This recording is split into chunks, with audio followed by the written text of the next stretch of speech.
Good evening, viewers. Today I am going to explain the poem The Darkling Thrush written by Thomas Hardy. So Thomas Hardy was born in 1840 and he was died in 1928. So in the poem, the poet write about a bird. The name of the bird is thrush and darkling is the color. Okay, dark. And here the landscape is winter landscape. The snow covered.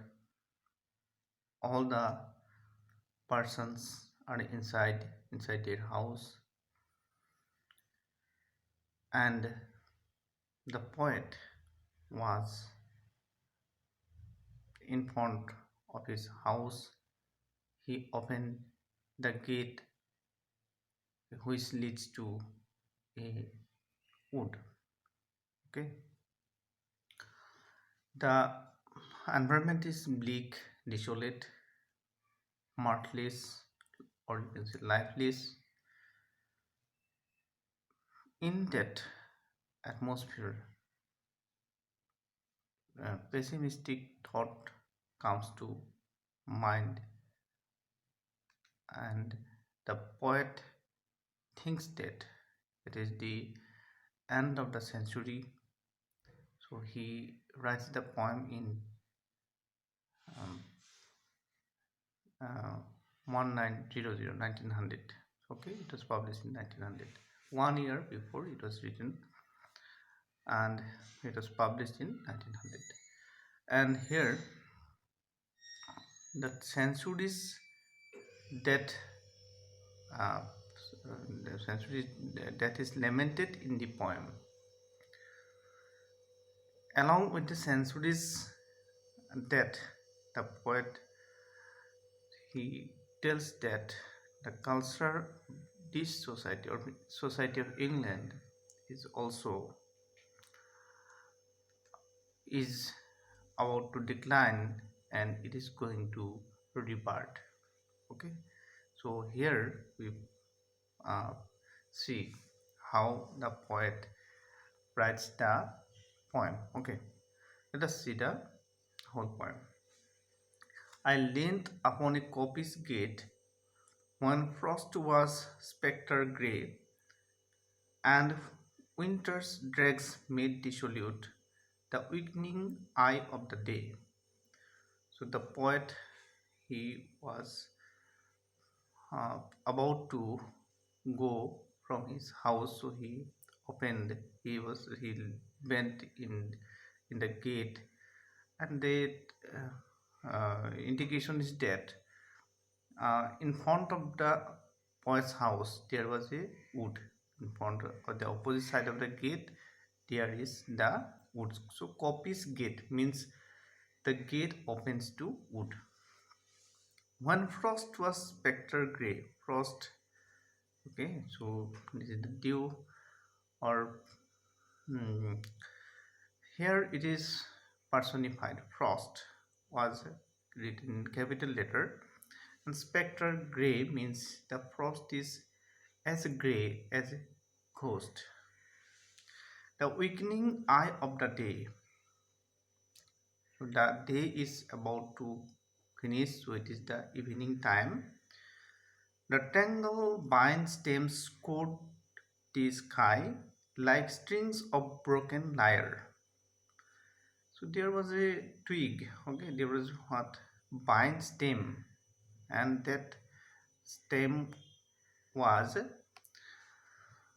about uh, rising towards the sky, but it was not so straight. It was like what broken lyre, string of a okay, string of a lyre. Lyre is a musical instrument of U shape, and all mankind that haunted nigh had sought their household fires. The neighborhood of the poets, they are all gathered beside the fire because they could not go outside because of the cold, severe cold. So they gather in the household fireplace. The landscape's sharp features seem to be the country's crops outlined. The landscape sharp feature. So here the desolate landscape, that winter landscape, the snow-covered landscape, or the martless, the happiness, happiness-less. Okay, there is no happiness. The gloomy atmosphere, and this uh, indicates the century's crop outlined, the dead body of the century of the 19th century. Okay, he scraped the cloudy canopy. The wind has death lament. So there was the canopy. Canopy means one uh, roof-like structure, where the crops is laid, buried, and what the wind also lament. The wind is cold, so it is like uh, lamenting or mourning on the death of the century.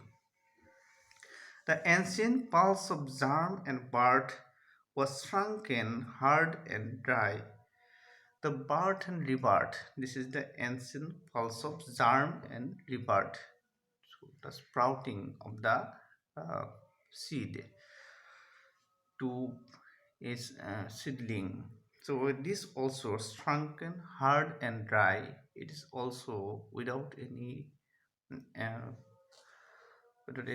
further improvement. It is stagnant, and every spirit upon earth seemed purposeless as I.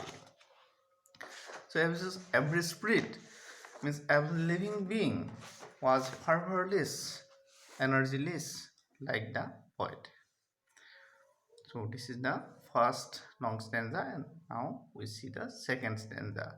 At once a voice arose among the bleak twigs overhead in a full-hearted even song of joy illimited. Now the poet heard uh, a song. Okay, the from the bleak twigs overhead. There were the bleak twigs. Bleak means weak, and what's twig? Twig means the branch of leaf. And when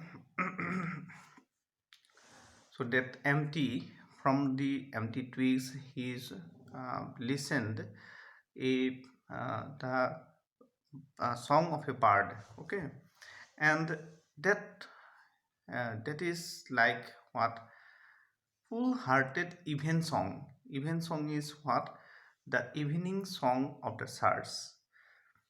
An aged thirst, frail, gaunt, and small. The thirst is uh, joyfully singing the song freely without any limit, and he also noticed that the thirst is old.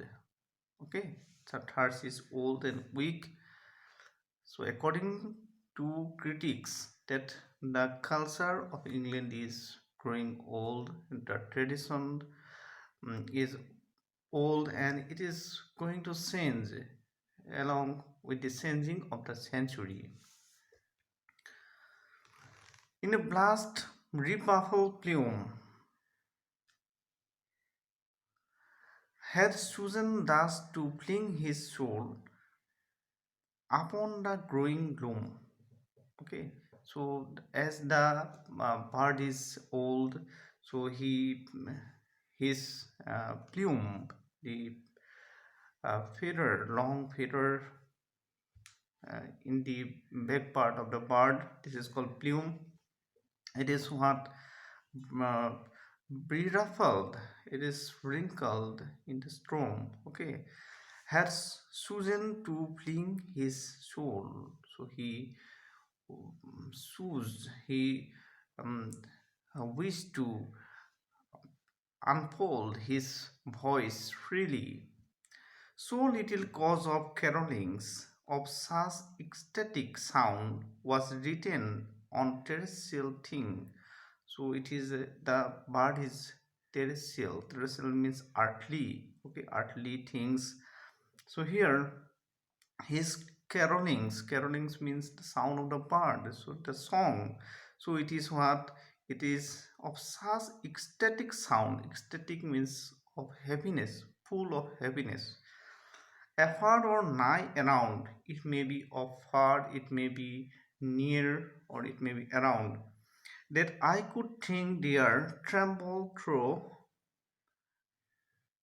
So the poet, he was trembling. He was thinking about the um, sound of the melodious sound of the bird.